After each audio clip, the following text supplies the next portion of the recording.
Let's face it, life is stressful. It demands a lot of us. Or it doesn't, and we end up feeling bored and unremarkable. Now, either way, each and every one of us has the ability to develop our life even 1% or 10% towards the life that we would like it to be. Now, I'm not here with some woo-woo or some corny alpha male mumbo jumbo. I simply have one word for you. It's a word that changed my life. I'd like to share it with you. This is a tool for a better life, and it's a medicine against anxiety, stress, sadness and fear, anger and guilt. In fact, this is a step we can all take today, even right now if you want, towards a better life. So whether you lead a busy and stressful life and it's always go, go, go with no time for yourself, no time to settle down, no time to perhaps focus on the future, or maybe it's quite the opposite. There's nothing going on. You feel life is passing you by. Sadness, resentment are starting to creep in. Either of those states or anything in between is an invitation to invite mindfulness into our life. Yeah, but what is mindfulness? How do we start? What kind of a difference can it really make? How is it going to help you? Those are all good questions. So if you're looking for some peace of mind, you're looking to bring a little bit of calm to a chaotic life, you want to be more productive, more efficient, be more giving, more present to those around you, or perhaps life is getting a little bit too challenging.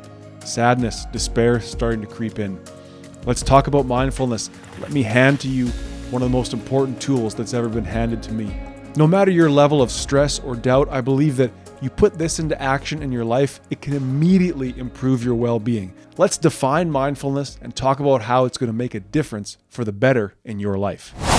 So, what is mindfulness? I think simply put, mindfulness means a lot of things to a lot of people. And I do believe it's a concept that we are free to define in a way that works for us. In fact, I think your mindfulness practice should include your definition of mindfulness. I like to define mindfulness with 3 checkpoints. I like to ask myself these 3 questions at any time to determine my level of mindfulness or to return to mindfulness. So without further ado, here they are. Number 1, am I thinking about or am I focused on the present? Or are my thoughts running off to the future, the past, or some hypothetical alternate dimension? Number 2, am I thinking and acting in unison? Am I thinking about what I'm doing?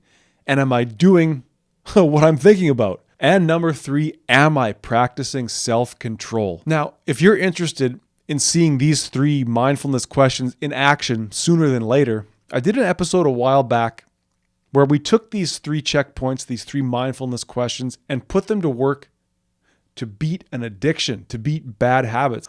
I'll link to that episode right up above. And at any time, you can see how mindfulness really works, especially when it comes to beating bad habits and negative thinking. So to keep it simple, these 3 questions, these 3 checkpoints, they are there for you at any time. If you're feeling stressed out or anxious, you're feeling apprehensive or unsure about the future. Perhaps there's something coming down the road for you that you're unsure how it's going to go, or you're depressed, upset, guilty, thinking about things that have happened in the past. When you find yourself ruminating about things outside of the present, that is a great, great indicator that you can begin to start your mindfulness journey. Mindfulness is a tool we can all use to lift ourselves up and live better sooner. And it starts with these 3 questions. Am I focused on the present? Am I thinking and acting in unison? And am I practicing self-control?